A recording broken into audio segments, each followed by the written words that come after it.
If all you do is stare at the computer, even a newbie could handle it. Just how incompetent of an employee are you? That's it, I'll suggest your dismissal. Huh? Dismissal even though I handle the entire company's system single-handedly? Oh, absolutely. Slacking off during remote work is grounds for dismissal. You thief of a salary. Disgusted, I couldn't care less anymore. Something snapped in my head after hearing all of this. Understood. I'll resign. And thus, the section chief would soon witness hell. My name is Nancy. I'm a single OL who has finally crossed into the 30s, amidst the vibrant world of office life. However, I'm a bit different from the average OL. I'm responsible for managing the company's systems all by myself. In other words, without me, the company's systems wouldn't function. The reason I got interested in computers in the first place was due to the influence of an anime I watched during reruns as a child. It featured a secret base hidden in a sandstorm with a large computer that controlled the world's peace, along with the protagonist and 3 sidekicks. I was captivated by that large computer with its blinking lights. I wanted a big computer like that too, and I thought about begging my parents for one, but I realized that it wouldn't fit in our 2DK apartment back then, given its size. In order to pursue my dreams, I enrolled in a computer vocational school after graduating from high school. Despite managing to graduate, landing a job at a major company with just a vocational school diploma was out of reach. After numerous visits, I finally secured a position at this company, which dealt with mid-sized clothing brands. Due to my background in computer studies, I was assigned to the system department.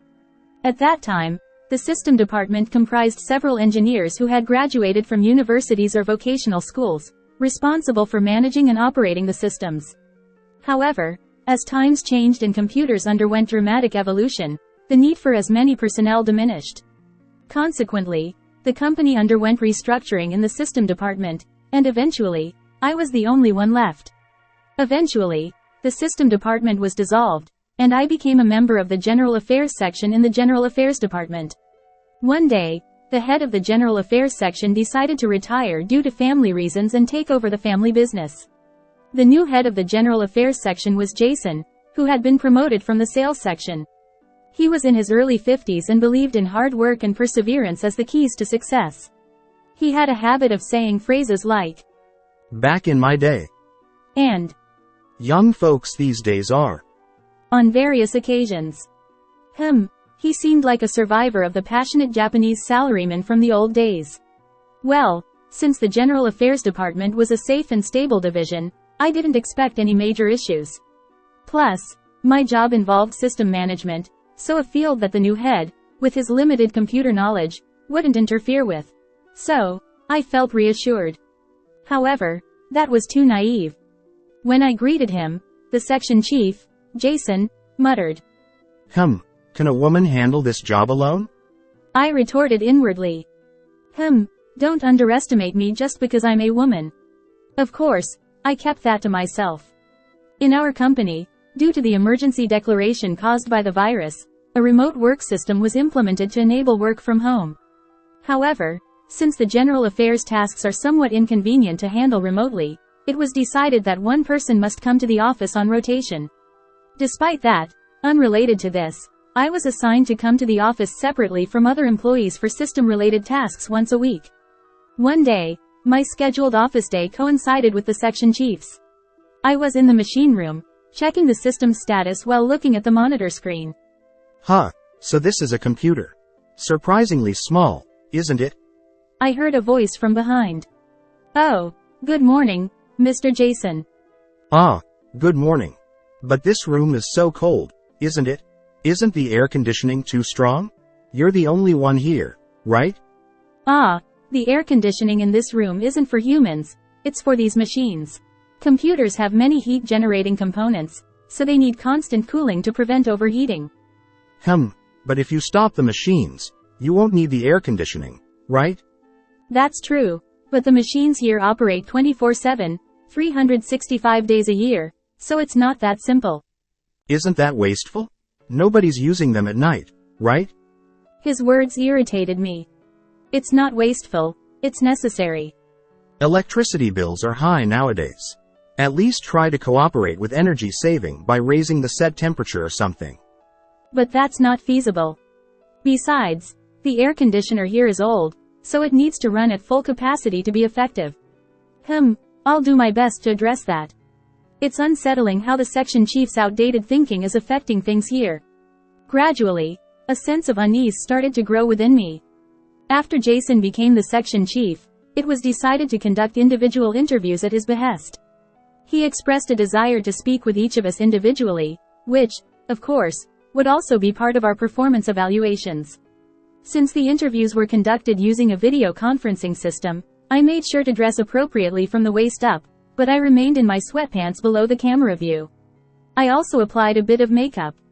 Alright, this should be fine, I thought as the time for the interview arrived and the section chief appeared on the screen. Good morning, Chief, I greeted. Good morning. I feel relieved to see you dressed properly.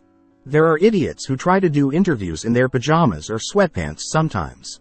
I intend to lower the evaluations of those types, the chief remarked. Oh, I should have hidden my lower half. Now then, you work remotely more than other employees, but are you really getting your work done? I've just taken up this position, so I don't know about your performance, the chief inquired. Well, yes. My work is mostly computer-based, so remote work isn't an issue for me. During remote work, I monitor systems, schedule tasks, manage equipment, and provide assistance to colleagues as needed, I explained. I see. I'm not doubting you, but are you really doing your job properly? Do you have any tangible results? The chief pressed. Yes. You're definitely suspicious. When it comes to the results of my work, it would mean that the company's systems are functioning properly, I responded. The chief nodded thoughtfully. I see. However, from my perspective, and forgive me for being blunt, I don't think your job is that important. He smirked and continued.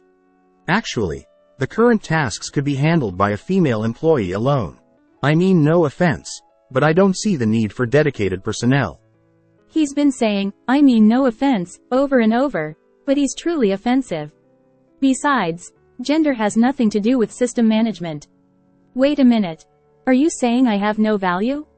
I interjected. Well, based on my judgment, it's hard to say otherwise, the chief replied. I take pride in doing work that matches my salary, even during remote work, I insisted. Work always yields results, right? The chief remarked. Exactly. So, ensuring the systems operate smoothly is like the result of my work, I explained. The proper functioning of computers is expected. Why is maintenance always necessary? Even cars only need inspection every 2 years, right? The chief countered. Cars and systems are completely different. Don't you understand the importance of system management? I couldn't help but stand up in excitement. Impressive words, but they lack conviction when you're dressed in those sweatpants. Oops. He saw my lower half. If you're so confident, try documenting your job. If you can do that, I'll consider it as tangible results. Understood. I'll create an excellent manual covering all aspects of the company's systems. Oh, it doesn't have to be complicated. Just outline the procedures. That way, anyone can do your job. Wait, does that mean I'm not needed? I inadvertently found myself at a loss for words, and the chief seemed to interpret it as agreement. All right, then that settles it. I'll leave it to you. And with a click, the screen went blank. Phew, that was exhausting, I sighed, feeling defeated. That night, I was drinking whiskey alone, nibbling on my favorite crackers. It was quite a modest drinking party. Sigh. Only sighs escaped me. At that moment, drawn by the smell of crackers, my loyal 3 servants approached. I gave them commands. Lopros, take to the sky. Meow. Poseidon, head to the sea. Meow. Rotom, transform. Meow. You guys are good at responding, huh? How about saving your master from danger? While petting my servants who were enjoying their share of crackers as a reward, I pondered my future. Well, que sera sera. As the old saying goes, life has its ups and downs. I gulped down the remaining whiskey. I was tasked with selecting the model of tablet to be used for sales purposes at the company. While it was for sales, I believed it needed to have enough performance to connect to the internal system for tasks like attendance management and expense reporting. However, when I proposed this to my section chief, he rebuked. Not necessary. Not necessary. It seems like you're choosing based on your preferences. Don't you think about cutting expenses if you're considering the company? It seemed for him, cutting expenses mattered more than efficiency. Understood. I will reconsider. I replied. Of course. He said. If we can reduce expenses here, it will improve my evaluation. Absolutely follow my instructions. Prioritizing one's own evaluation over streamlining company operations. Oh well, it can't be helped. I headed into town on a Saturday off, aiming to find a cheap tablet and try it out in person. Not bad at all. But the price is quite something. I thought. Good things come at a high price. The attractive ones always seem to correlate with the performance and the price tag. The section chief always demands the impossible. I guess I'll have to compromise and just consider the price. I concluded. Eventually, that was the verdict, and I started heading back towards the station. On the way, I passed by a flashy sign for Hooters. It seemed like this city had quite a few of these establishments now. As I watched, the door opened, and a couple came out, a provocatively dressed lady and a man. The lady in the daring attire said, "Well then, darling. See you soon. Come back real soon, okay?" With a wave, she bid farewell, and the man replied, Yeah, I'll definitely come back.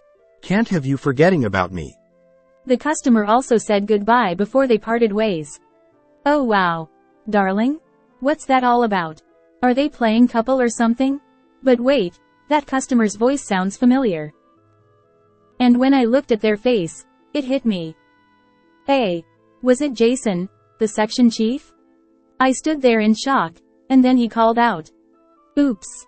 He's coming here.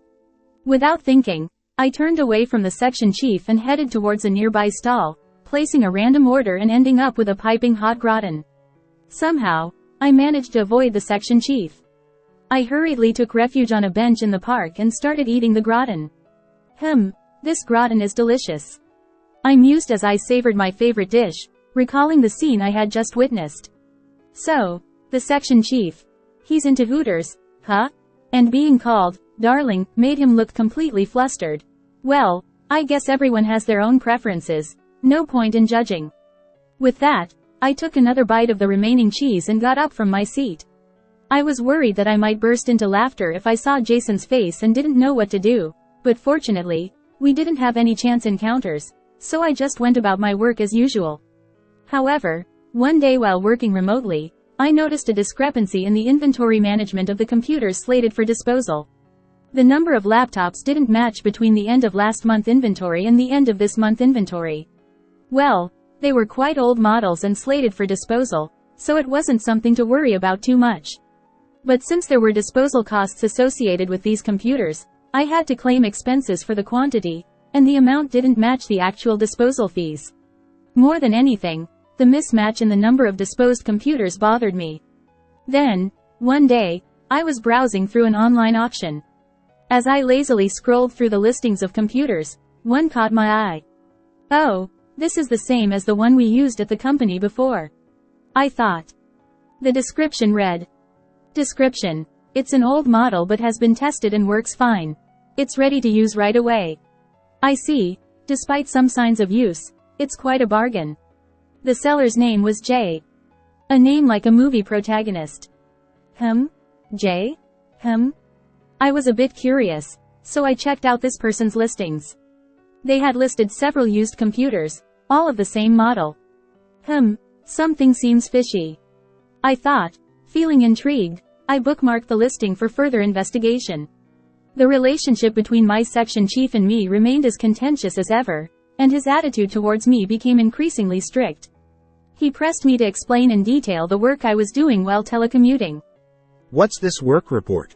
You're just browsing the net and watching videos most of the time during telecommuting, aren't you? Internet searches are part of my job for research purposes, And videos serve as reference materials. You can verify which sites I visited through the browsing history. Work is about delivering results. That's what counts as achievements and leads to evaluation. Without any tangible results, it means you're not working, not worthy of evaluation. Well, my job is to ensure the smooth operation of the system. I've explained this multiple times, haven't I? So, if the system runs smoothly, you're not working, right? How do you come to that conclusion? This section chief simply doesn't understand my job. Telecommuting is just an excuse to slack off beyond my supervision. What exactly do you do while telecommuting? I'm responsible for managing the company's systems, maintaining them, and handling any issues.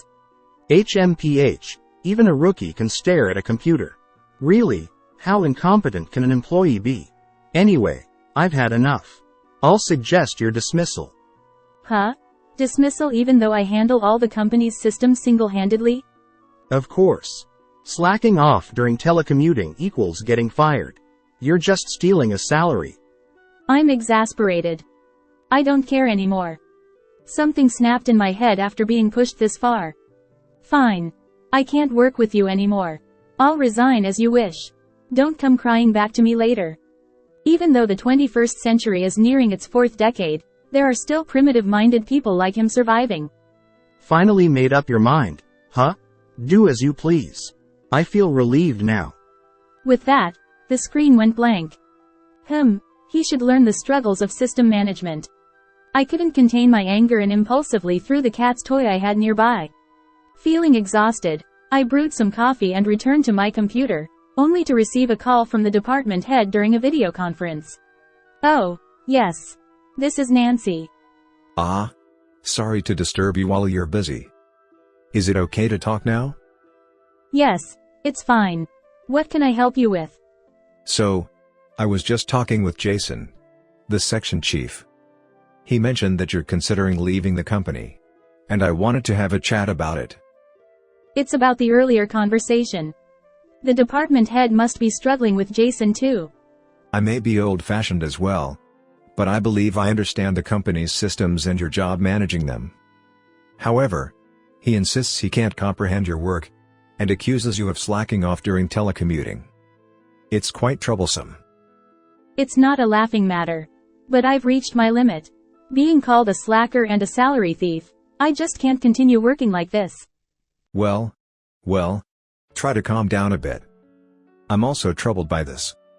I intend to address this issue seriously. No, I've already decided to resign.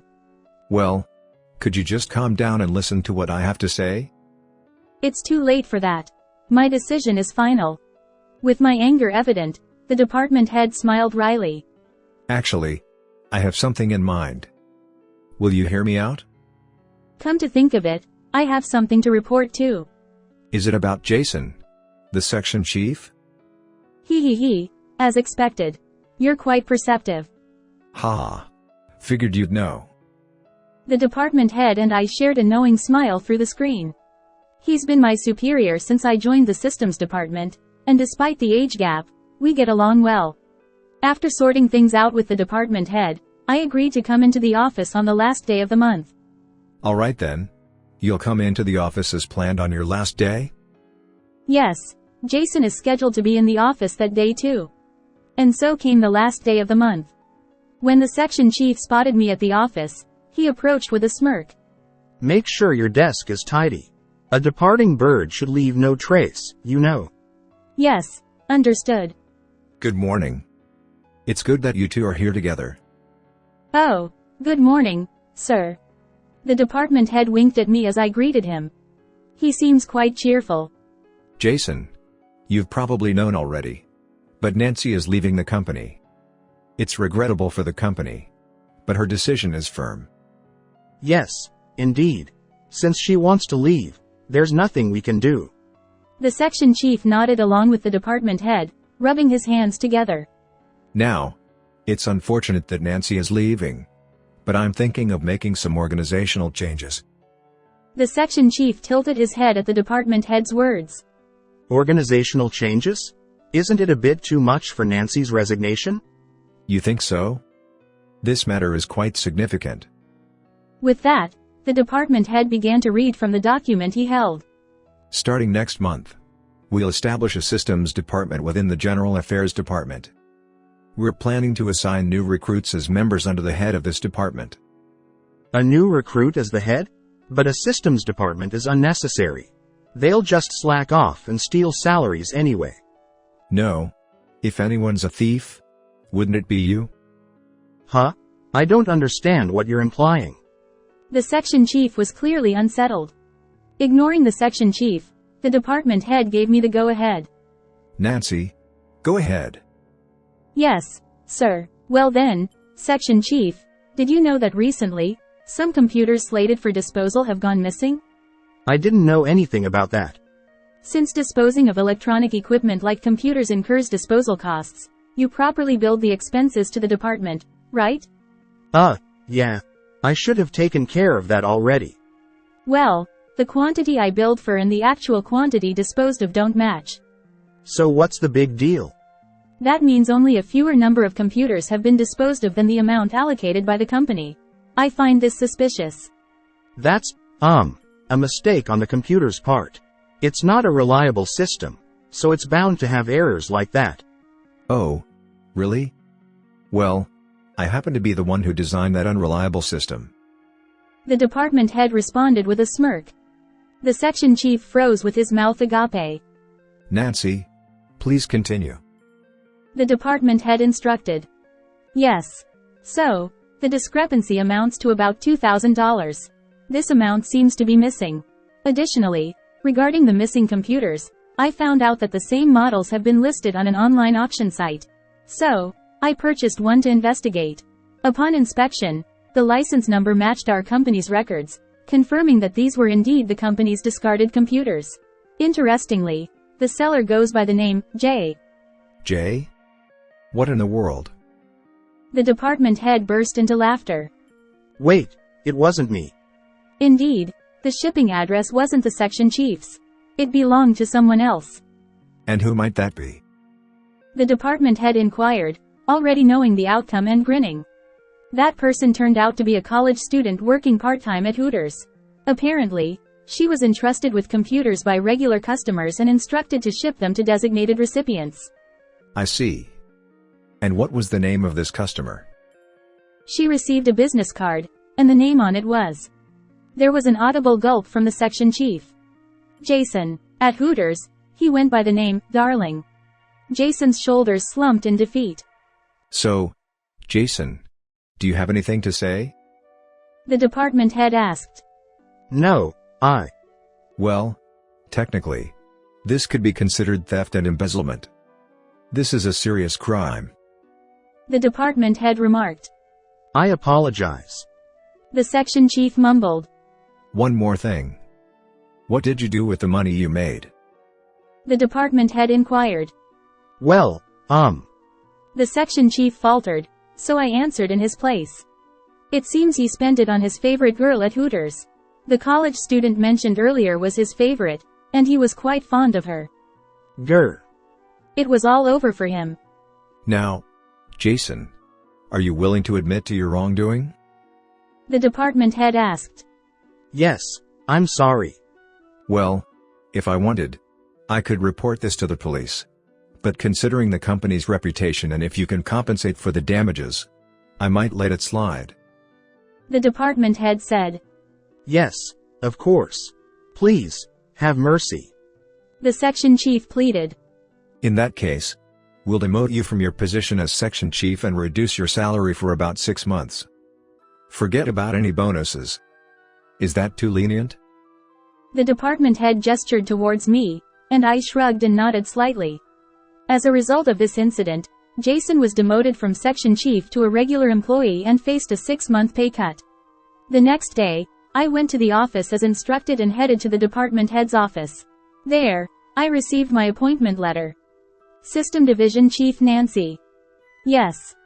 I had intended to resign at the end of last month, but thanks to the department head's arrangement, I underwent a transfer instead of resignation.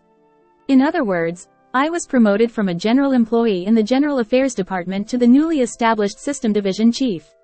Well, Nancy, I'm counting on you as the chief. Ah, even though you call me chief, it doesn't quite feel real. It's just me, after all. No.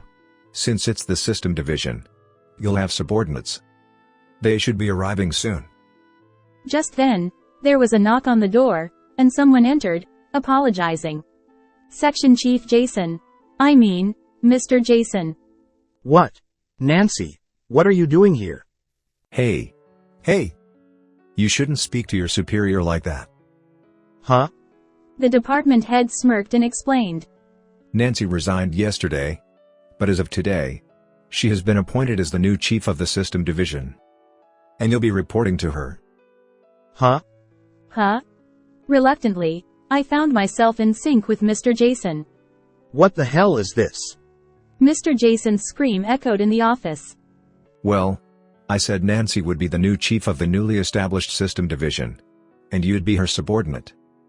Sir, are you serious? Mr. Jason was my boss until last month. Exactly. I'll strongly protest against such malicious personnel decisions. I see. Well, in that case, there's no other choice. If Jason feels like he has no place in this company anymore, then that's fine, I suppose.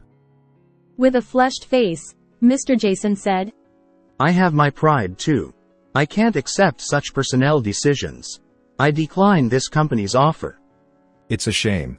Even though we let you stay in the company out of kindness. All right. I understand. I'll agree with your opinion. That's fine. That's fine. Excuse me then.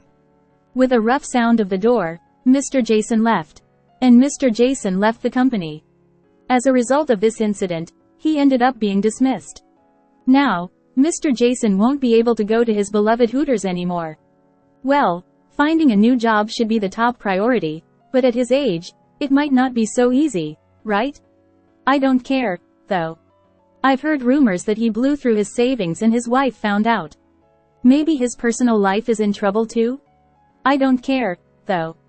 I became the chief of the system division, and while the nature of my work hasn't changed much, the process for applications now goes directly to the department head, making my job a bit easier. By the way, it seems the General Affairs Division Chief is also held by the department head.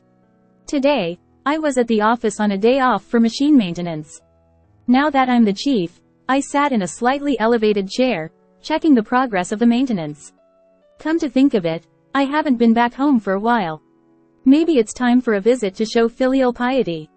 As I pondered this, I realized I was drifting off. No, I need to focus on work. I turned back to the monitor and started checking the numbers. I do love computers, after all. As the fulfilling days returned, I couldn't help but feel a sense of happiness.